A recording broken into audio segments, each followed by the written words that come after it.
The twin suns of Verelia hung low in the sky, casting lavender shadows across the floating citadel of Talzura. The planet was a jewel in the Nantari cluster, and its most treasured possession, Princess Lirae, was a symbol of peace and pride. Half diplomat, half warrior, she represented hope for a crumbling galactic order. Captain Jason Rourke, Human X Special Forces, was not supposed to be anywhere near royalty. After leaving Earth's unified military corps, he had drifted from job to job, freight escort, asteroid mining security, even salvaging wrecks in pirate zones. He ended up as part of a private security firm contracted to protect the dignitaries attending the Pangalactic Alliance Summit. It was supposed to be a peaceful event. It wasn't. The warning came too late. Jason had been monitoring his sector in the great crystalline gardens when the trees shimmered strangely. That's when he saw the flicker, cloaking tech, older but effective. His instincts kicked in. Assassins! He roared into the comms, drawing his plasma sidearm and rushing toward the shimmer. 3 cloaked figures lunged from behind a pillar of living crystal toward a woman in violet armor, Princess Lirae. She moved like lightning, blocking one with her energy staff, but the other 2 came from behind. Jason dove. Blaster bolts tore through the air. Jason rolled, tackled one assassin mid-jump, and discharged his sidearm point-blank into its torso. The other aimed at Lirae. Jason didn't think. He threw himself in front of her. The bolt hit his shoulder and spun him around, but he stayed upright, shielding her until Lirae recovered and finished the last 2 attackers with precise surgical strikes. Security swarmed in seconds too late. Jason collapsed at her feet. Middle. He awoke in a domed room that looked more like a botanical sanctuary than a hospital. Bioluminescent vines weaved through the walls, and healing gas hissed softly from overhead tubes. "You're awake," came a voice. Calm, melodic, proud. Lirae. She stood beside his bed, still in her armor, minus the helmet. Her features were sharp yet ethereal. Violet eyes glowing softly, silver-blue skin reflecting light like water. Jason tried to sit. Pain jolted through his body. "You all right, princess?" She gave a rare smile. "I should be asking you that. You nearly died for me." "Why?" "Because someone had to," Jason muttered. "And you didn't look like you needed dying in your schedule." She laughed, clear, surprised, and grateful. That day changed everything. News of Jason's heroism spread like wildfire across the interstellar networks. A human saving an alien royal, it was symbolic, historic even.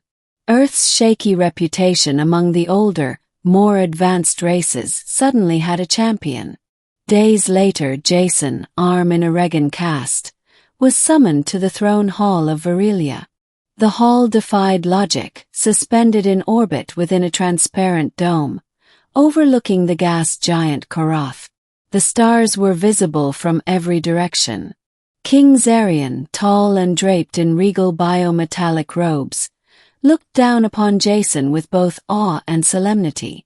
Lirae stood beside him, silent but glowing with restrained emotion. "You saved my daughter's life," the king declared, voice echoing. "Not because of duty, not because of politics, but because you chose to." Jason stood still. "Yes, your majesty." King Zarian looked to his advisors, then back. "We are a proud race. We do not forget debts of this magnitude. You may ask me anything. Wealth, land, title. Say it, and it shall be done." Jason hesitated, clearly uncomfortable.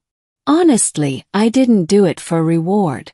I'd rather just get back to work." There was a ripple of confusion in the crowd. Whispers. But Zarian laughed. "Then I must offer you something greater than a reward." He gestured to Lirae. "My daughter's hand." If she consents. Jason froze. Lirae stepped forward, eyes never leaving his. I do. Deeper middle. Jason didn't know what hit him harder, the blaster bolt or the alien princess agreeing to marry him.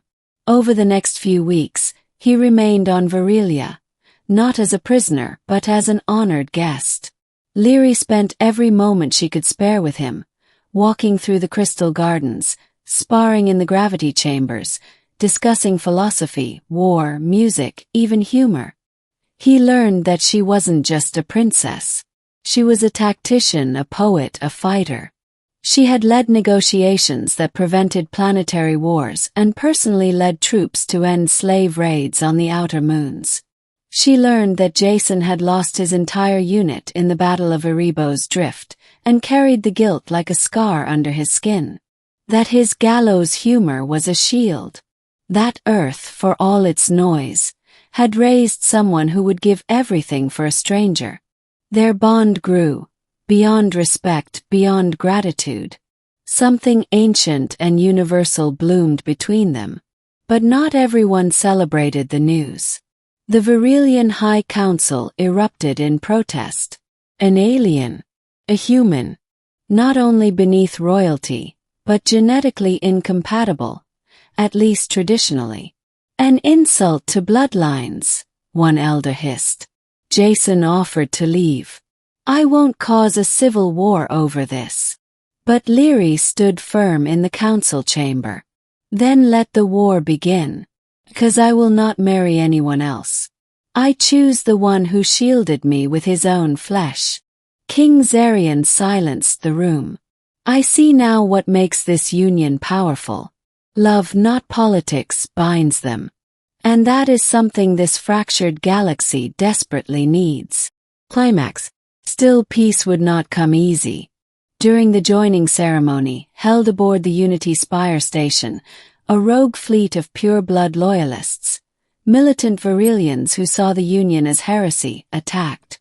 Jason and Lirae had barely exchanged vows when the attack began. Explosions rocked the outer levels. Guards scrambled. Shields flickered. Jason grabbed Lirae's hand. You stay with your father. She shook her head. Not this time. We fight together. They fought back-to-back in the docking bay. Jason with a repeater rifle, Lirae with her energy glaive. They took down wave after wave, protecting fleeing diplomats and civilians. The moment turned when the loyalist commander, a giant Varelian warlord named Zareth, challenged Jason directly. You disgrace her. Zareth roared. You are nothing. Jason was already bleeding, exhausted. But he stepped forward. I'm the nothing that saved her. They fought. Brutal, primal, raw. Jason was outmatched in strength, but he was faster, meaner, and smarter. When Zareth knocked him down, Jason used the impact to trigger a proximity mine beneath them. The blast tore Zareth off his feet. Jason rose with a scorched face and planted his boot on the warlord's chest. Call off your fleet. Zareth spat. Never. Lirae walked up, pressed her blade to his throat. You already lost. He has my heart. You have nothing. The enemy fleet retreated. Ending. Months passed. The galaxy began to change. Earth received full admittance into the Pan-Galactic Alliance, largely due to Jason's actions and the Royal Union. Jason officially became consort to the crown, though he refused all royal titles. He still wore his old jacket, blaster on his hip, and never sat on a throne. Lirae led with strength and grace, and Jason became her anchor, offering grounded wisdom where politics faltered. In time, they adopted a hybrid solution to the genetic debate. A joint science team developed a new medical technique to safely bridge the DNA gap. They had their first child 2 cycles later, a silver-skinned boy with his mother's eyes and his father's stubborn grin.